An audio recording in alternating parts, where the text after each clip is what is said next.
Yeah,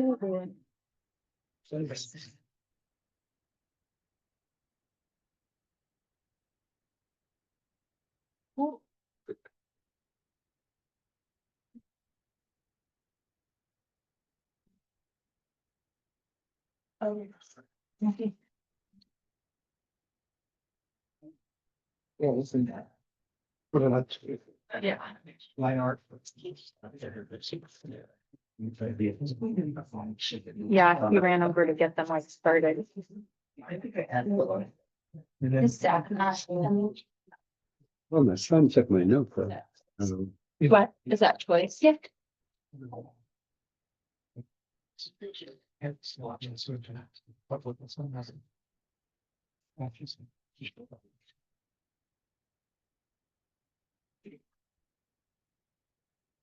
Oh, okay.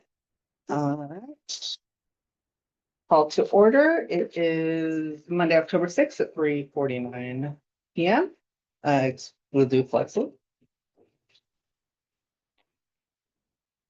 I pledge allegiance to the flag of the United States of America, to the republic for which it stands, one nation, under God, indivisible, with liberty and justice for all. All right.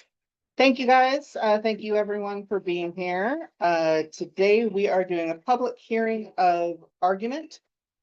This is publicly open, obviously. We are discussing the grievance, which is in regards to Article 23C. And there are 5 scopes of discussion in that, and we will be listening to that. This is a listening session. There will not be public comment, and we will not be making a decision today. So this is purely listening, asking questions, and then we will have an executive session at the next board meeting. So I think you guys get to go first.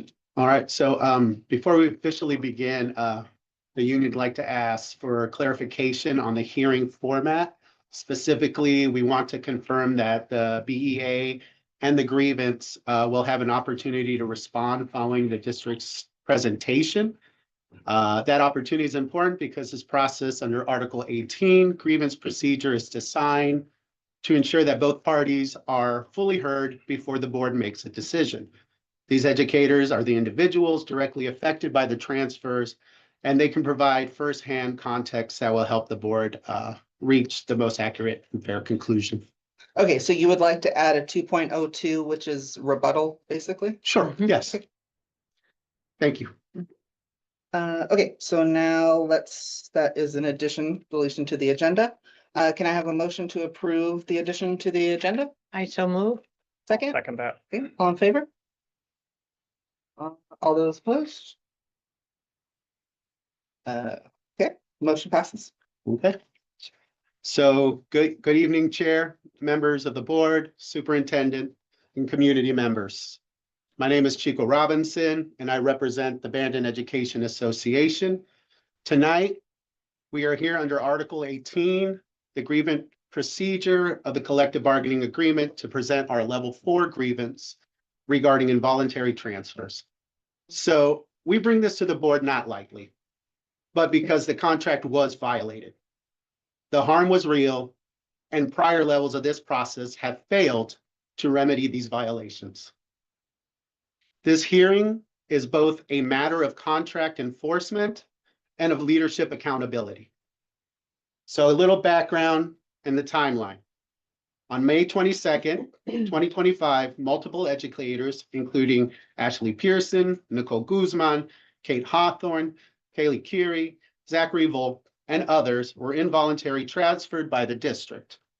On May 27th, the association filed a formal grievance citing violations of Article 23C, involuntary transfers. The article lays out clear mandatory steps. 1, teachers must be given an opportunity to share their preferences before any reassignment. 2, there must be a meeting with the principal before a transfer decision is made. 3, teachers must be informed of known vacancies and allowed to indicate their preferences. 4, Teachers moved during the year may request paid release or extended contract time. And any denial must be in writing. None of that happened. At level 2, the district denied any violation. At level 3, the superintendent's response acknowledged communication issues, but again failed to recognize the contract violations or offer a remedy. And that's why we're here at level 4. So let's go point by point. 1, no opportunity to make preferences known. Article 23C1 says teachers will have the opportunity to make known their wishes regarding a new assignment. Every named teacher was simply told they were being moved. No conversation, no input. 2, no required meeting before decision. Article 23C2 requires a meeting that the principal, where the teacher is notified of the reasons. These meetings never occurred. The transfers were communicated after decisions had already been finalized. 3, no notice of vacancies or ability to indicate preference. Article 23C3 says teachers must be informed of appropriate vacancies known at the time and allowed to indicate preference. No such list was ever provided. Dismissal of named grievance. The district attempted to suggest that our grievance listed unidentifiable parties. Simply false. The level 2 filing clearly named every affected teacher. So why was this an involuntary transfer and not a reassignment? So the district we might hear claims, we may not, about reassignments rather than involuntary transfers. And to the union, this is not accurate. Article 23C of the CBA clearly defines an involuntary transfer as a change in assignment or location indicated by the district, not requested by the teacher. A reassignment is minor, like shifting a class period or curriculum. But what happened here was far more significant. Teachers were moved across grade levels and between buildings. They were not given any opportunity to express preferences or meet with principals. These were unilateral district-initiated decisions with no teacher input. To us, this is textbook definition of an involuntary transfer. Under the ERB, which is the state and agency that enforces Oregon's Public Employee Collective Bargaining Act, PECBA, the law that governs labor relations for public employees like teachers, classified staff, and other public sector workers. Precedent what determines whether a move is involuntary isn't what management calls it, but who initiates it and whether the employee had a real choice. In this case, all the moves were initiated by the district without consent or due process. Calling them reassignments doesn't change the reality. They were involuntary transfers. So the district's written response rely on 2 themes. First, that the communication has improved, and second, that future processes will be better. And we truly do appreciate any effort to communicate better, no problem. But improvement going forward does not erase the contract violation that has already occurred. Our grievance is about what was done, not what might be done next time. The district may also suggest no harm occurred, but harm did occur. Teachers were moved without notice, classrooms and programs were disrupted, and students began the year with teachers who honestly were not prepared for assignments that they had no choice to plan for. The district ignored both the letter and the spirit of Article 23C. So we are asking the board to order the district to reinstate teachers to the original assignments where possible. Where that is no longer possible, reverse or rectify involuntary reassignments made in August. Affirm the contractual right of teachers to the process outlined in Article 23C going forward. This is not an unreasonable request. It simply requires the district to follow the agreement signed. This grievance represents more than the paperwork issue. It speaks to a pattern of leadership failures that have eroded trust in this district. We currently have an unfair labor practice charges pending, repeated requests for a special board session. I cannot stress enough how much this lack of trust is to the employees. The board can't fix every issue tonight, but it can send a clear message that the district must honor its assignments and restore trust by enforcing the contract.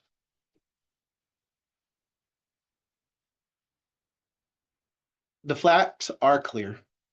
Article 23C was violated. The association followed every step of Article 18. The district had multiple opportunities to correct its mistakes and chose not to. Thank you. I also printed out from our agreement that was in effect in May, copies of 23C. It starts at the bottom and goes on the back. We all repeat this. Yeah. Thank you. Thank you.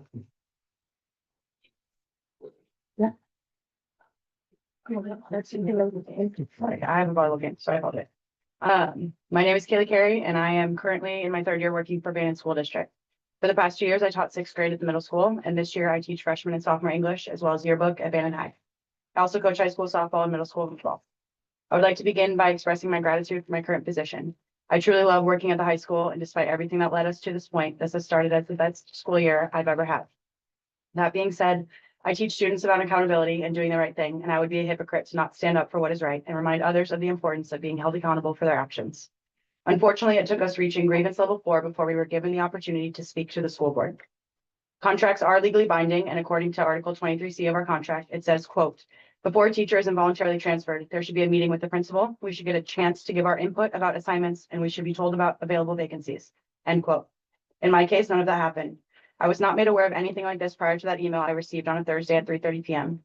So while I acknowledge that this new assignment has been a personal growth opportunity, it does not negate the fact that the process that led me here violated our contract and has caused real and lasting harm, not just to me, but to many others, including the students, who should be our district's most important focus and should be the reason that we all work together to do what's best for them. Over the past few months, I've had to work hard to recover from the emotional and professional damage this transfer has caused. I've received messages, one even from another district employee, telling me I don't deserve my new position, that I'm a terrible person, and that I would fail at the high school just as I apparently failed at the middle school. These messages, coupled with a lack of honest communication from administration, have deeply shaken my confidence, and yet I continue to show up. I build stronger relationships with students by teaching them about respect and how it goes 2 ways, by holding them accountable for their actions and encouraging them to be good to other people, because being good to others is simple. I pour myself into my teaching and give a lot of extra time to our community by coaching. I work at minimum 20 extra hours each week to give my students the education that they deserve. I've stopped working my second job on Sundays because I now have to spend my Sundays here at school due to my new workload, which includes prepping my lessons, creating material, and grading. But because of the state of all of this, that still doesn't feel like it's enough for our administration or our school board. And instead of a simple thank you, we've been villainized just for asking for things to be done the right, moral, legal, and professional way. The most troubling part for me is how my name has been repeatedly mentioned in various emails, meetings, and conversations as part of the reason for these involuntary transfers, without a single conversation ever being had with me. I've since heard many reasons for the transfers, and some of those reasons have been damaging to me personally, as well as other educators who put so much into this community and our students. None of those reasons were ever discussed with me by an administrator.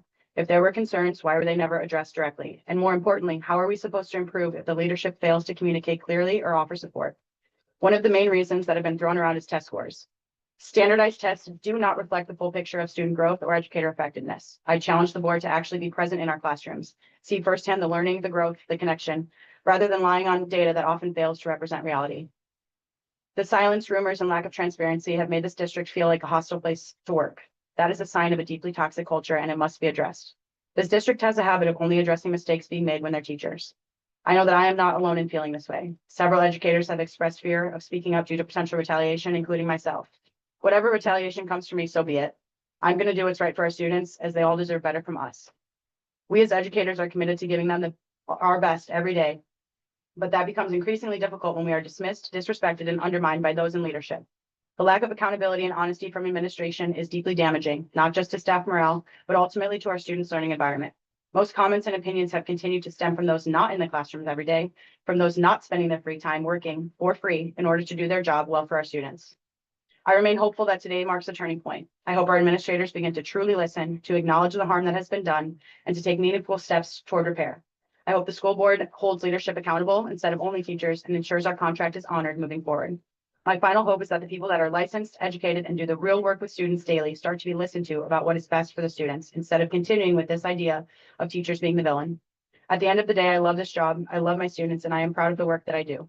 In order for this culture to move forward in a positive direction, educators should have the support of the board and administrators, as well as actually collaborating with the experts, those in the classrooms, when big decisions are made. All I ask is to be treated with the same respect, care, and integrity that I extend to my students every day. Thank you. Thank you.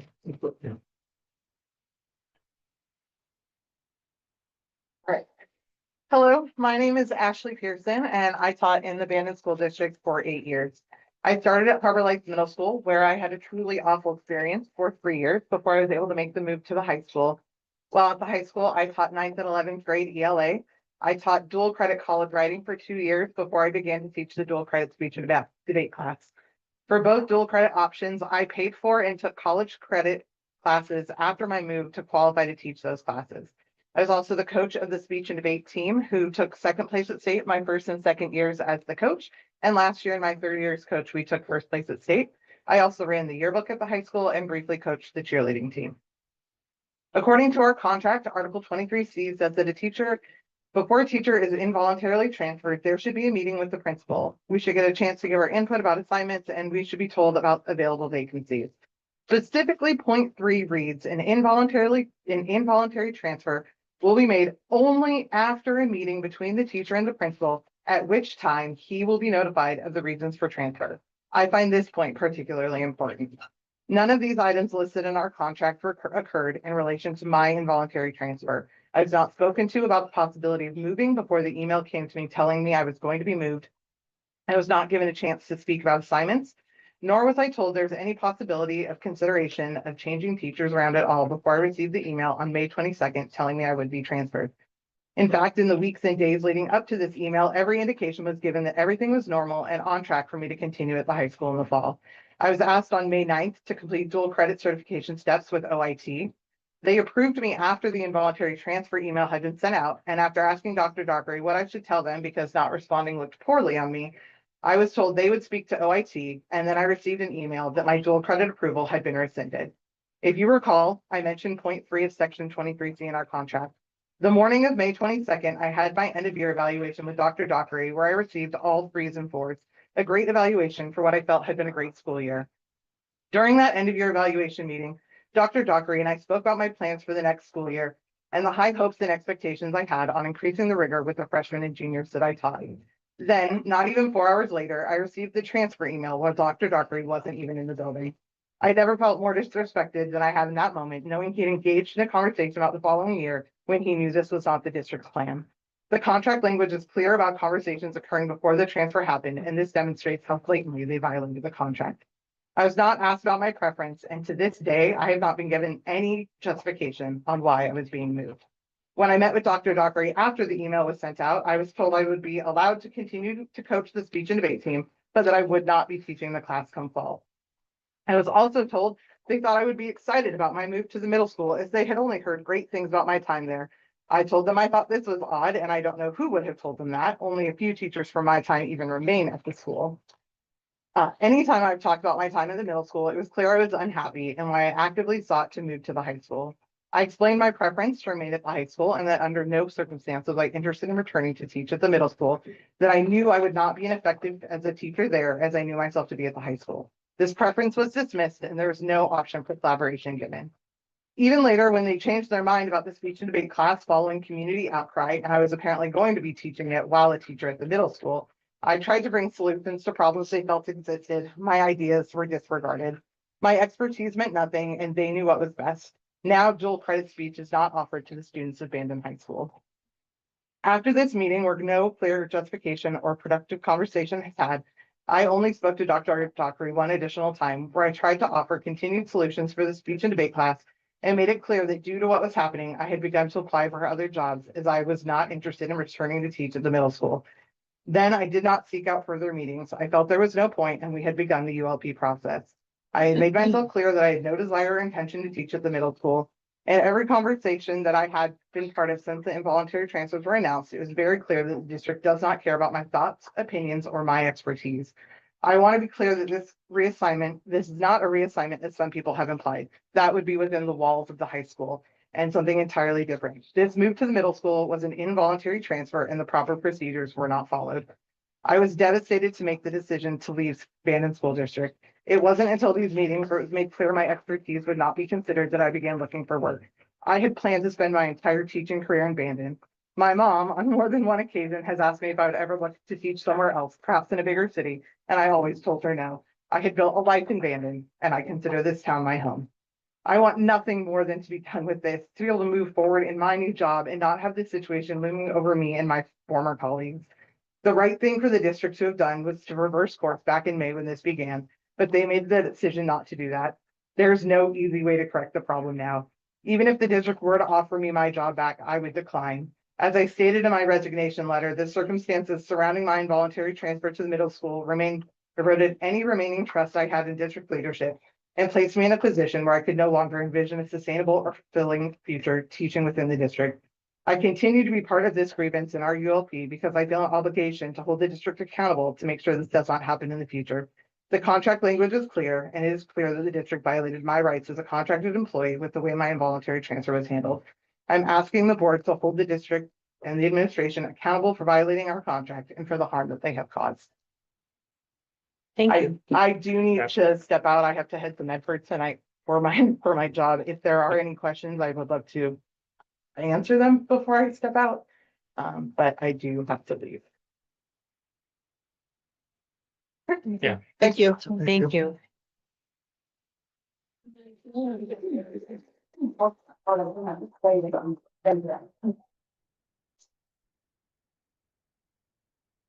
My name is Nicole Guzman. I currently teach 6th, 7th, and 8th grade English and a technology class at Harbor Lights Middle School. Last year, I taught 7th and 8th grade English with 1 period of intervention. I have been in Bandon School District for the past 5 years.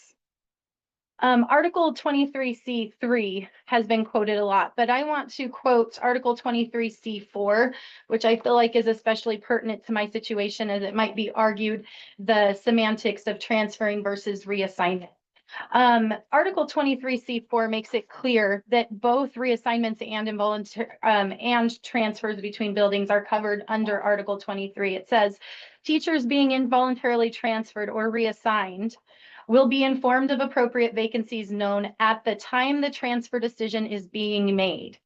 Teachers will be able to indicate their preference of assignment. Throughout my career, I have often taught new courses and grade levels. The procedure has always been the same, including the precedent that has been set and followed every single year that I've taught in Bandon. Administration calls me in for a discussion about the upcoming needs of the school, and I am given an opportunity to share my perspective and preferences. Ultimately, it is the administrator's choice, but I have never resisted an involuntary transfer or reassignment because of the collaboration that has occurred prior to the final decision. In fact, in 2 separate cases, in places where seniority determines the final decision and I could have avoided transfer, I waived my seniority because I understood the benefit to students. I have always willingly embraced new challenges and eagerly looked for ways to make a positive impact wherever I am. This was different though. There was no opportunity for conversation until after the transfers were in place and the decisions had been made. And there was certainly no opportunity to voice preferences as the decision was being made. We were notified of the transfers via a form email after school on Thursday, May 22nd, and told they would be announced publicly the following day. I found out after 4 p.m. because a coworker who had been notified reached out to me and told me to look and see if I had an email. That email said I would be moved to being an interventionist, a position we did not previously have at the middle school. And I learned that Ms. Pearson was being given my current position. I was shocked because this was all very out of character and not in line with how Ms. Armistead has always done things. Ms. Armistead was still on campus and approached me at the copy machine, offering to talk for the 8 minutes before she had to leave.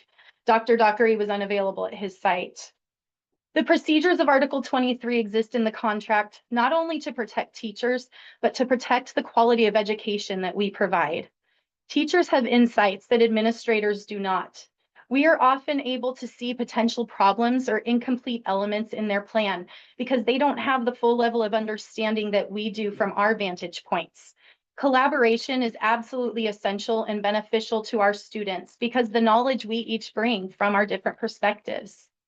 Had I been spoken to about the movements before they happened, I would have expressed concern over the impact to Tier 1 grade level instruction and the disruption to the work we've been doing at the middle school to improve student outcomes.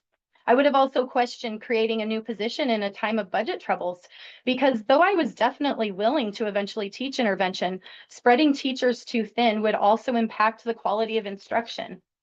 But I was not asked. I was not given the contract specified opportunity before the transfers were in place. Further, when staff and community have asked for reasons to justify the transfer, different reasons have been given depending on the audience. Yet, even after the transfers, I was trying to figure out how to make the best of the situation that I could. I spent part of my summer working on intervention materials because that was the one constant in my assignment. I would either be teaching multiple sections of intervention or I would be returned to my previous position of 7A ELA in intervention. In August, I was informed that they would be absorbing Ms. Pearson's resignation rather than hiring a replacement. I was to be assigned an additional grade level of English on top of my current load, which would not have happened without the transfers.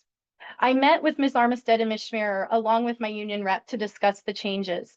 With my previous workload, I was already working later than admin most days, and I was often the last teacher on campus since it is an intensive, multifaceted position with no adopted curriculum requiring me to make every resource, and it's more time-consuming grading than many areas. As a result of the additional grade level, it was agreed in that August meeting that there would be no intervention this year because of the heavy workload. This was a big loss for kids as well, because at the middle school level, we have no other time to provide the reading remediation that some of our students need. However, in this meeting, Ms. Schmerer also acknowledged the impact of the heavy load and said she could take away my elective period to accommodate a second prep. The word she used was that she could guarantee that for me during the first semester. I left the meeting feeling heard and that maybe we could get through this. 1 week later, 2 days after I had made my first and only public comment ever at a board meeting in my career, I was informed that the schedule would not allow for me to have a second prep, and I would need to teach an elective on top of the 3 grade levels of English. The week after that, further reassignments were made regarding the size of the 8th grade class. Admin claimed that collaboration had occurred on these new assignments. But again, I was not asked a single time what I thought would be the best approach to this before the assignments were made. The impact of the involuntary transfers has had a domino effect of negative consequences. Adding an additional grade level was not a judicious decision, and the only way I've been able to juggle it thus far is by constantly making decisions about what students won't get each day. This does not align with who I am as a teacher, and I cannot be on board with doing the bare minimum for students. The inciting event of the transfers also sent a clear message to teachers in regard to admin's position of power. It created a culture of fear among teachers, which is not at all conducive to supporting them in a way that they can show up as their best selves for students. In addition, by doubling down on the transfers and eliminating the 6th grade teacher altogether, the negative impacts to students have been tremendous. Teachers have been assigned outside of their expertise, and scheduling issues have created consequences in class sizes and availability of poor teachers. As a teacher who works with these students daily and feels a deep level of care and responsibility for them, I have felt continually powerless in my ability to counteract the impacts of these actions, which has been extremely troubling. 4 highly skilled, highly qualified teachers have now also resigned due to the way these transfers transpired and the resulting district culture of not valuing teacher expertise that has been created. I have heard that people are being told that I'm just moving on to a better opportunity. The reality, though, is that I was not looking to leave. I love my students and teaching. I have been heartbroken to have to make this choice. One of the major contributing decisions in relocating my family to Bandon was the importance of community to me. As a teacher, I have always lived in the community where I teach, and I value being a part of a village that supports and mentors our upcoming generations. To feel essentially forced to walk away from this has been an impossible decision that feels like it has no winners.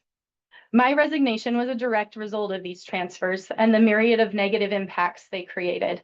It would not have happened otherwise. I did not apply to a job until August, when it became evident that the troubling path our district was on would not be shifting course anytime soon. When teachers are disrespected and their years of valuable expertise ignored, it is students who are harmed. The district is arguing semantics and contract language, saying they only need to follow these procedures before we start our new assignments. But the intent of Article 23 and the precedent that has been followed up until this point makes the violation clear. The original request to resolve this grievance was to reinstate all teachers into their previous positions and follow proper procedures for any transfers. I do believe the board should still offer that, though it would be a symbolic gesture at this point. As the harm has been done, teachers have resigned who will not be returning, and the teachers who've been transferred to the high school are pleased with their change in assignment. However, the more impactful action would be that the district acknowledges its breach of contractual procedures, truly commits to working with teachers and teacher leaders, a commitment they can demonstrate through future actions, and perhaps even considers a genuine apology for the harm that has occurred as a result of these violations. Though my time in Bandon District as a teacher is drawing to an end, I remain committed to Bandon's kids. To any of them who might hear my words, I hope they know how much I care for them and that I will still be here to support them in different ways, however I can. I will still be a parent and community member, and I will continue to advocate for the best for our children in my new role. Thank you.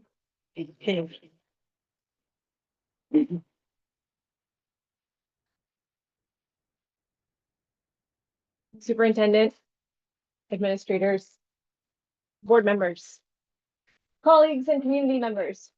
Thank you for your time and attention tonight and for your continued service to this school community. We know how much time you donate in support of our students, and we sincerely appreciate your presence here. By allowing us this space, you've given us the opportunity to share our perspective on a situation that has affected not just individual educators, but the climate and trust within our district. And it's vitally important at times like this that we have open dialogue.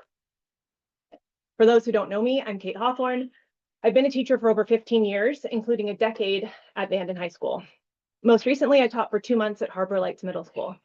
I'm also a BSD parent. Both of my daughters attend our schools, and they and their friends are also directly affected by the decisions we are here to talk about. Let me start by naming the obvious. None of us wants to be here. It's a beautiful day outside. And this grievance and the tension that surrounded it has taken an emotional toll. I know I'm not alone in saying that it's kept me up at night. We previously met at level 3 of this grievance process, and the discussion was respectful, honest, and productive. We left with a shared sense of greater understanding, and yet here we are. And it's fair to ask, why hasn't this been resolved? In an email to our OEA representative, Ms. Schmier acknowledged that our level 3 meeting was professional and constructive. That's true. And I want to take a moment to acknowledge that some of the steps have been taken by the administration since then to improve transparency and to include educators in dialogue. That matters, and we're grateful for it. But the core concerns at the heart of this grievance remain. Most significantly, the logical, sound reasons for these involuntary transfers still have not been provided by the district, and the impact is still being felt. Ms. Schmier stated that the grievance should be denied on procedural grounds, that it didn't comply with the correct level. However, Article 18, Section B10 of our contract allows the association to file a grievance at level 2 if it impacts a group or class of teachers, which this clearly did. More importantly, the district's claim that no contract violation occurred, particularly around Article 23C, as many have already said, on involuntary transfers overlooks both the spirit and intent of the language. Yes, the district gave notice. Yes, meetings were eventually held, but the process by which these transfers were made and communicated ignored the collaborative intent behind the language. Let's look at the contract. Article 23C1 says teachers will have the opportunity to express their wishes regarding a new assignment. That implies more than just being told after a decision has already been made. Teachers have unique insight into their strengths, their weaknesses, their assignments, and their students. I don't mean to say that teachers should necessarily get their way, but what this union membership has tried to express to this district leadership again and again is that as key and uniquely knowledgeable stakeholders, teachers' input should be meaningfully heard and considered carefully. By making the decision about these transfers, And apparently irrevocably, before consulting the teachers involved, the district leadership demonstrated a disrespectful regard for their professionalism, expertise, and the impact on their personal as well as professional well-being. Article 23C says an involuntary transfer will be made only after a meeting with the principal, a meeting in which the reasons for the move are explained. Our teachers received impersonal emails announcing their transfers before any conversation occurred. And again, to this day, clear and specific reasons for these transfers have never been fully explained. When decisions like this are made unilaterally without input or discussion, it undermines trust and disregards the professional insight that teachers bring to their roles. We aren't just asking to get our way, we're asking to be respected as partners in the work of educating students. The email I received on May 22nd informed me that I would be moved from BHS to HLMS. It said the decision was based on student needs and my experience. I was surprised, and my initial thoughts about it were that it must be related to our ongoing contract negotiations. I had not asked for this transfer, nor was I consulted beforehand. The decision to make the move seemed arbitrary at best, but potentially punitive and retaliatory. And for what? For taking a seat at the table, asking to be paid what other educators in this area are paid, or at least asking for clear explanations of why other districts in the area can pay what we, for some reason, cannot. And I understand that budget concerns are difficult, and I do empathize with our administrators and know that they were put in a difficult position with regards to that. When I met with both principals the day after receiving the email notifying me of my transfer, the reasoning offered was vague, that my skills would be valuable at the middle school and that I had previously expressed interest in HLMS roles. But past interest in specific positions doesn't equate to a blanket desire to leave the high school. And I made it clear at the time that I did not want this transfer. I accepted it because it was presented as final. I chose to make the best of it for students, for the community, and for my own peace of mind. But that doesn't mean it was handled well.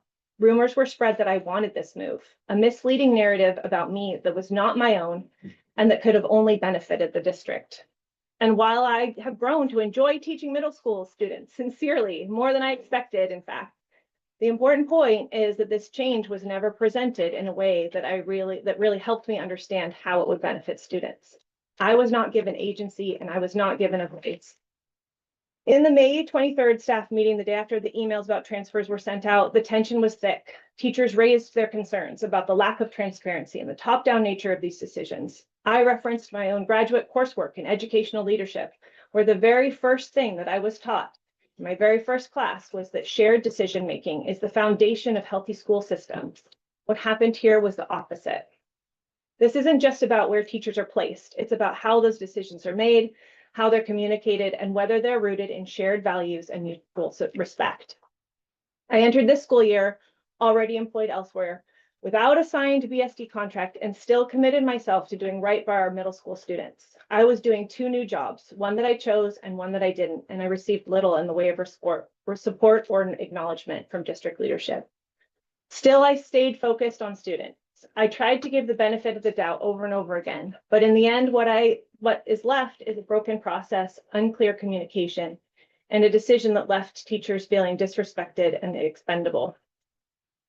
The finality of these transfers, the vagueness of the rationale, and the lack of meaningful conversation before decisions were made, all of this goes against the values we can't claim to hold as a district. It hurts to leave under these circumstances. I've poured over a decade of my life into this community. I have volunteered countless hours, invested deeply in my students and colleagues, and worked hard to make Bandon Schools a place I believed in. I want my daughters to stay in the district. I want to believe that this community still values the voices and contributions of its educators. At the heart of this grievance is a simple request. Include teachers and other stakeholders. Talk with us, not just to us. Involve us in the decisions that affect our lives and our students. Trust that we care deeply because we do, and that when given the opportunity, we want to collaborate, not conflict. Thank you for listening and for considering what we've shared this afternoon, not just as contract language, but as a call to rebuild trust, restore dignity, and move forward together. Thank you. Thank you.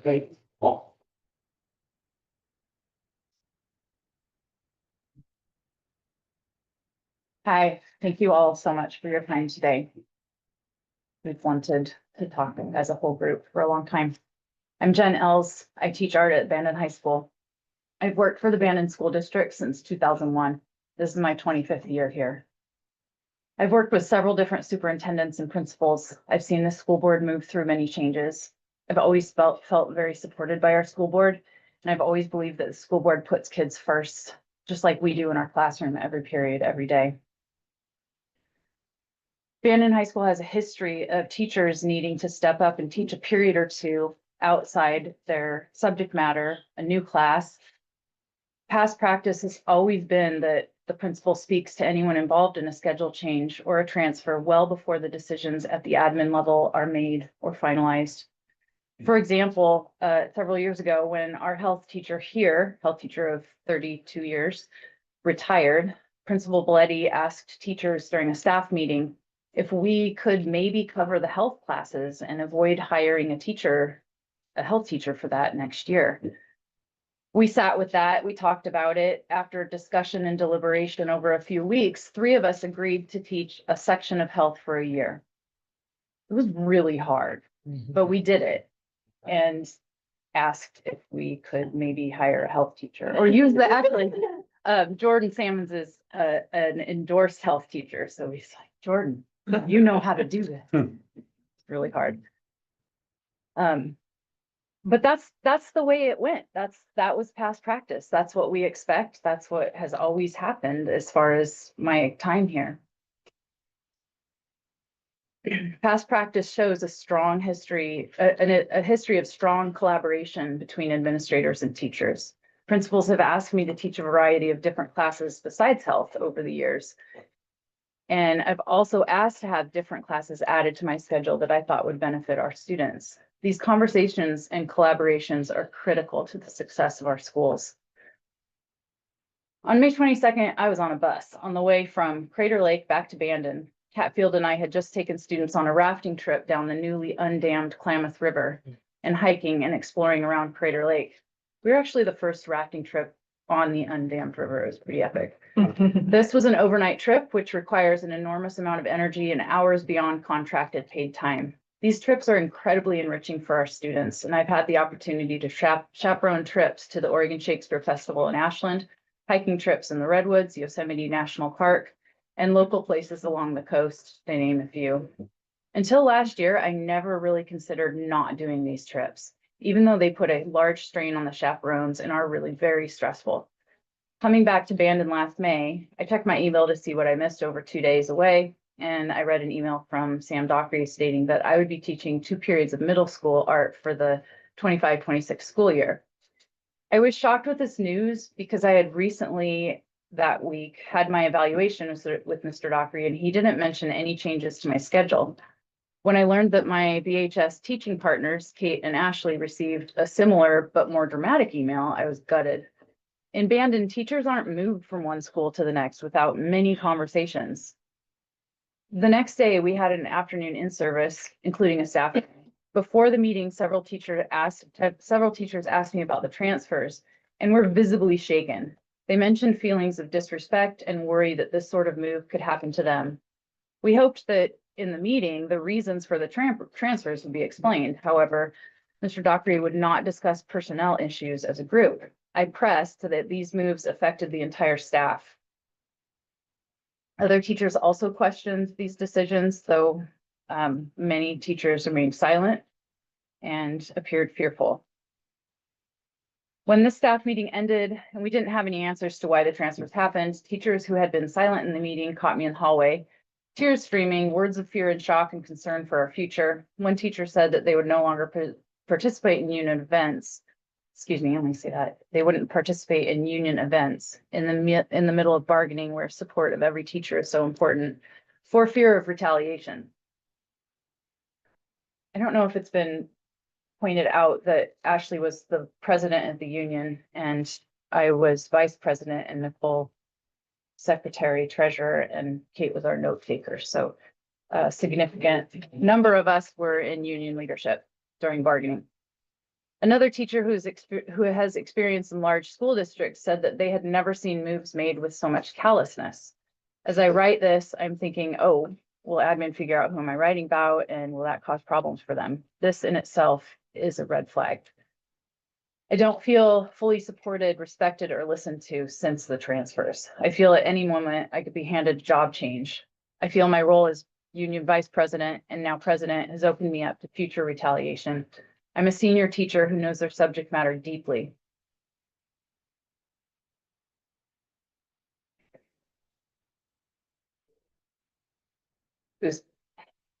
Who's passionate and enthusiastic about giving kids the opportunities to make art and feel good about themselves. And I feel like I'm barely hanging on at work, not because of the kids. The kids are the easy and wonderful part. The stress of working with administrators that there's a broken trust makes everything more difficult. After May 23rd, teachers took every opportunity to say why the transfers should be reversed. Several spoke at the June board meeting. We were hopeful that our concerns were heard. Superintendent said she would put out a statement explaining the transfers after graduation. That did not happen. In fact, we had a 2-hour level 3 grievance hearing in September, and we still don't have an answer as to why the transfers happened in the first place. The answers have changed many times. At first, it had something to do with student outcomes and data.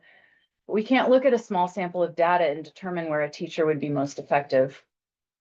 I was told in May that moving 2 experienced seasoned teachers would help with some of the behavior problems at the middle school. Now that I've been in the middle school, that's absurd. The middle school teachers know how to manage behavior. The behavior of middle school students is a completely different world than the behavior of high school students. Middle school teachers are masters of behavior management. Mm-hmm. Ashley Pearson resigned in July. Did you get a chance to read her letter yet? I know the union members felt demoralized. Many of them told me they were looking for jobs in different districts. I still hoped the district would change course as of July. The next to resign was Kate, and then Nicole, and now Jen Ship. All of these resignations stem from administrative decisions that failed to consider teachers' perspectives, the experts in the room. Teachers know best how to improve student outcomes. When teachers are supported, respected, and valued by administration, they are better able to help students thrive. In August, 2 days before returning to work, several VHS teachers, myself included, received emails saying they had different teaching assignments. The emails read the same as the emails from May, as if it was a finality. This was extremely distressing since I had met twice with the superintendent in the summer and she expressed that they had learned from the May transfers and would be handling moves differently. I had a day while I was still on vacation where I was talking to teachers and principals and trying to get people put back into their subject matter, their subject area. I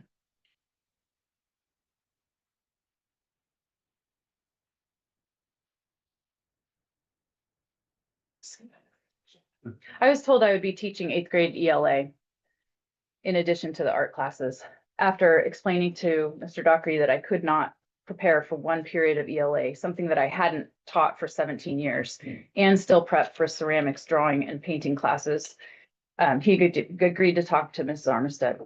The solution was to use me as an assistant teacher in the ELA class with Ms. Guzman, where the class is really big. There's 36 8th graders together. As much as I love being in Guzman's class, she is an excellent teacher, by the way. My skills are not being utilized. The repercussions and impacts of involuntary transfers made in May are still happening. Teachers regularly tell me they fear retaliation if they question admin decisions. Was this the actual reason or goal for moving teachers, that they resign and the ones who stay are working with the fear of potential retaliation? With every resignation, our students are negatively impacted. The middle school has hardly anyone returning. The kids have said that they feel like this is their fault. It's heartbreaking. We hear the untruths, the half-truths that board members have been told about us. Some of us would have left BSD anyway, that we have been looking for different jobs for years, that some of us needed to be moved because of angry parents, or maybe we weren't aligned ideologically with the right people. None of these things are valid. We know that our administration has taken time while we were teaching to meet with some of you and persuade you to see this issue from their perspective. We know that you have been told that the group of teachers who are unhappy or untrusting of this administration is small. This is far from true. We have a super majority of the union in our support. We know that you have a lawyer here and that you probably spent from 3 to 3:45 getting advice from them on how to think about us and our claims. Did you receive advice from a school board lawyer or the district's lawyer? That answer might raise ethical concerns. We know going into this that we already lost because 4 excellent seasoned teachers resigned. We know that our staff cannot be made whole, that your window of opportunity was June, July, and maybe August to reverse course. That's a big window. So why are we here? I don't want to spend my precious time in grievance hearings. I want to focus on my craft, on being the best teacher for our kids, finding creative ways to connect with our kids, to connect our kids with learning. I want to feel respected, supported, and valued. I do not want to be afraid of getting in trouble that might change my teaching assignment. But I fear this combination of leaders has created chaos and has destroyed the morale amongst teachers. So what are we asking for? Why are we here? School board, we ask you to recognize that our contract was indeed broken. We want the acknowledgement that we should have been party to discussions about our teaching assignments, as is stated in the contract in Article 23C, and as past practice shows, that we should have been able to put forth our expert perspectives before decisions were made. School board, we ask that you hold our leaders accountable for poor decisions that have hurt our students.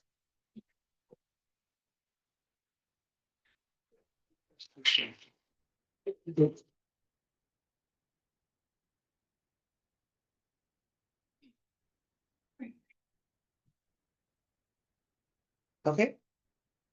Is that it? That's it. Thank you. Thank you. So I'll just be brief. When we look at this as a procedural, which is, there's obviously a lot more emotion than going into it, but I'm just gonna go through the facts. And it doesn't mean that your heart is not valid. I just want to be able to go down the facts of the agreement. Article 23C does not require an opportunity to make known wishes about a new assignment prior. It is about when the transfer does occur. The transfer would not occur until August, which gave ample time to have the conversations from May until August, which we did with some, to have those conversations of disagreement, frustration, input. We continue to have them as enrollment changed. Come August, when we do the registration and enrollment changes. Informed of appropriate vacancies, we actually do have a system where we inform of vacancies, and the only teacher vacancy that we had at that time was June 9th, and it was a 4th grade position that was open for 1 year. Providing paid release time, it talks about within that school year, which wouldn't have traveled to the next school year of 25-26, but in the email that was given to the teachers, those that were moving, 2 additional paid days was offered to them. It also says in the agreement that the teacher needs to request those days if we don't give them notice in a timely manner. So the district does feel that they followed the process, but we acknowledge that, you know what, the communication may have been different and we were under a different time with, you know, how things were doing. We were called out as administration to follow the contract from A to Z. And in this Article 23C, the district feels like they followed this. To each point, we gave a timely notice. We had the meetings from May until August. The transfer didn't occur until August 25th of 2025. We informed of appropriate vacancies that were open at the time. And we provided extended and release time for those that moved buildings. So at this time, the district does feel that they followed that process. And we've learned over this period of grievances that communication was broken down. That needs to be fixed on both sides. I hate hearing the retaliation piece because these were not the only teachers that were moved in the district. Actually, 37 teachers had different schedules out of 40 this year, because we are coming down in size and we are absorbing positions. And we've opened up to communication on what we want the schedule to look like for next quarter. We have a meeting this week with teachers that want to be part of that conversation. So communication, and I appreciate that you have said that communication has improved between district leadership and the union. But at this time, we feel like we followed Article 23C and the way that it is written in the contract. Thank you. Does anyone have any questions before we move on? At this point, the union would like to request a 5-minute caucus before we move on. Thank you. I don't know.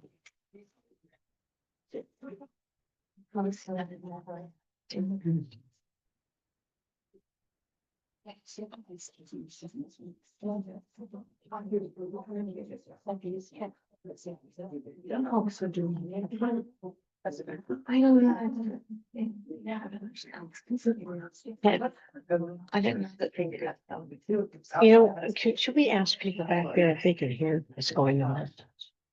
Not much we can do about it. Yeah, well, It is being recorded and will be. well, that's true. It's being recorded. You know what? I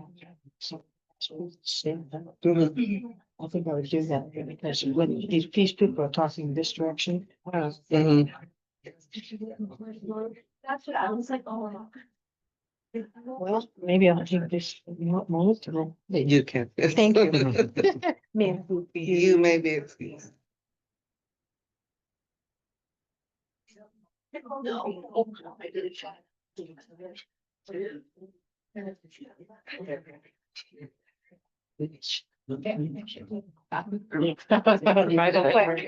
Go, right, Yeah. and then right around the corner.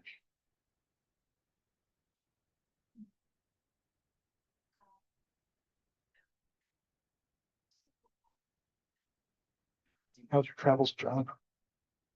Not bad. They're over. So Yeah. we go back in another month. So So do it again then. Monthly thing. Oh, pretty right. much, yeah. Just Idaho or? That's the main place I go. Could be worse. Could be New York or somewhere on the East Coast. Oh, that'd be way better to me. Yeah, but like the travel getting there is. That's what I was going to try. It's fun. It's funny, it's the page numbers on it. See that the picture is on this. So if you. Thank you for that additional time. We just have a, oh yeah, sorry. You're good. Okay. So I jotted down a couple of notes, as you were speaking. As I mentioned in my statement, so I think that we could sit here and we could argue the semantics of it, but I think there's a few things that really clarify this. So first of all, if we look at number 4 that I quoted in my statement, where it says teachers being involuntarily transferred or reassigned will be informed of appropriate vacancies known at the time of the transfer decision is being made. Teachers will be able to indicate their preference of assignment. If possible, the teacher being involuntarily transferred will visit the new assignment prior to transfer. So I feel like that makes it really clear the intent of this language and the intent of Article 23, that yes, we're having to use some inference skills on number 3, where it says an involuntary transfer will be made only after a meeting between the teacher and the principal. That only after part, and there's a disagreement about what does that only after part qualify as. But this is again where the inferencing comes in, because once the decision's made, and it was made very clear to us that this was final, this was not up for decision input discussion. Like in fact, the only meetings that I had at that point, like were obviously I was upset, went in to talk, and I did initiate some of this. I actually have an email that I had sent, that I had gone in and we'd had a conversation, and I said, I didn't get a chance to make my preferences known. So this is what I would like. And this is my preference. And so I do think that, yes, we could sit here and argue some of that language, but I think past practice precedent and then the language in number 4 really clarifies that for us of what's the purpose of Article 23 in the contract. And the purpose of it is that these decisions are collaborative. I want to point out another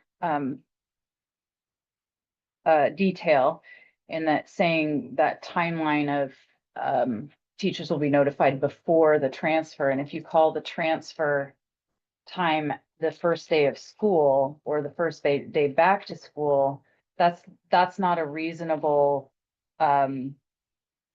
understanding of this, because there's a lot of preparation that happens between when somebody is told they might teach a different class and when we go back to work in August. To think that if you're thinking that, oh, well, administrators don't have to tell somebody what they're teaching. I mean, in a contract, in another place, it says that we have to be told for new assignments before the next school year, like during the previous school year. So to say that the timeline of, to say that the timeline was followed is not true, because we weren't talked to before the decisions were made. So if you're saying that they need to be talked to before the transfer was made, which if you're defining the transfer as when that person starts teaching that new class, that would be an impossible ask. You know, we spend a lot of time prepping for new classes. So Hey, Jim, I wouldn't ever would read you, that. on average, how much time does it take for you? You've been moved before. How much time does it for you, time in terms of days, hours, to prep for a new class to be where you feel like you are best in delivering that career? Well, when the last really dramatic shift I had was that health class, and I was able to work with Lori Groves before she left. Mhm. So she was still here before retiring, and we had made that decision, and I went and worked with her while she was still here. And I used all of her curriculum. It's not like I was building the curriculum. She was an expert. So I was able to do that. But even when there's a curriculum there, it takes a tremendous amount of work and time. I would say if you were given like 2 weeks to work every day for hours, you might be ready. Mhm. But that's, we don't really work like that. It's scrapping things Night. together. I did take sub time. Kate and I took a sub day with Lori together once the class started to get better at it, but it takes weeks. Okay. So if you're looking at redefining the timeline of this, it has to be reasonable. That it's not reasonable to say that we were talked to ahead of time. So can you tell me, so in the resolution for this, it says reinstatement of teachers to their original assignments where possible. So that would be you, Mr. Volt, and Ms. Carey back to their original positions, correct? I think, did we that clarify boat, that? Yeah, the ship. none of us sailed. feel like. Oh, that's the but I think that's the I know. resolution That's that's what on we today asked. right now. That's what we asked for when we first filed the grievance The so initial, long ago. the initial That was- grievance level 1, that was the initial to be made whole. Oh, okay. So that's why it's remains on there, but obviously that Right, okay. can't be done. Can you tell me what a resolution would look like for you that would make, obviously, we can't go back in time, I We understand. can't go back in time. But what would be a resolution that you would see as helpful or appropriate? A small form It's of an feeling. excellent question. It is. Yeah, I just, Yeah. obviously, I'd like to see something come. And I've thought about this and because at this point, I mean, it comes down to the kids, right? And this has played out long enough that it would do more harm than good to move people back at this point. And so I feel like the acknowledgement, that's why I said in my statement, like the offer of reinstatement, but it would be symbolic, right? Like it's not, what's done is done. I think it's the acknowledgement that yes, we had some contractual issues here. It has caused harm and we're committed to doing better going forward through the actions that we show you moving forward, not just our words. Okay, That's the only question I have. Does somebody else want to add to that? Because I feel like I just spoke for everybody what they want. I've been struggling with that. I can't think of a logical solution. So you don't see a resolution yet? That is, we have discussed that Yeah, before, that would be nice to like have a commitment from the district that going forward, you know, for those of us who are leaving or have left, that a commitment going forward that the collaborative process will involve teachers, that they won't be moved without being consulted, that their professional expertise will be respected, that the Then it's would that be stakeholders. language in the 2025-26 contract? I don't think, I mean, this is old language. This has been standing for, a long time. I have no idea who wrote this. It's been there and we've never had to do this. Moves have been made and teachers express their concerns. And if they're they might not always get their way, but if they feel like they were reasonably listened to, Yeah.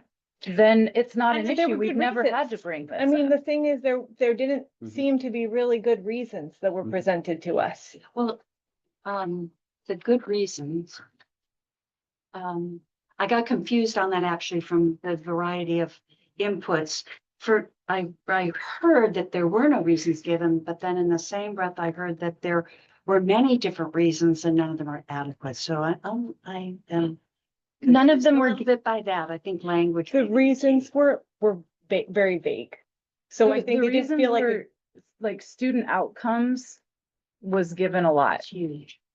That was the reason, student outcomes. But what exactly does that mean? Oh. Like, why move people Something from beyond school to school? And we've never gotten a specific reason, And which makes it really Thanks. questionable. Like, Yeah.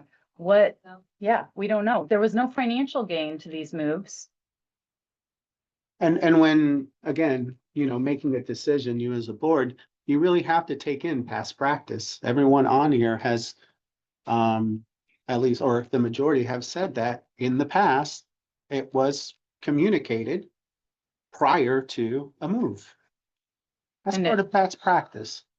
I do think communication was very tough last year in a lot of different ways, and I would love to see a resolution to this that can be good for the future.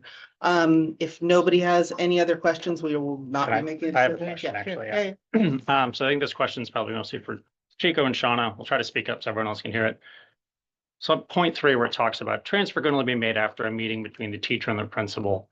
I feel like what we've heard, I want to put words in your mouth, is that's your understanding is that meeting should happen before the announcement of the transfer. Yeah.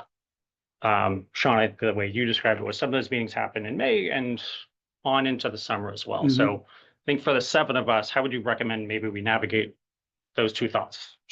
Superintendent. I think those are some of the questions that we have with the language in here, because it even talks about like giving notice after the fact of having the It's like we're supposed to give a reasonable notice, but yet you're supposed to have a conversation, but then you're supposed to. So I think there's some language within this agreement that really needs to be clear.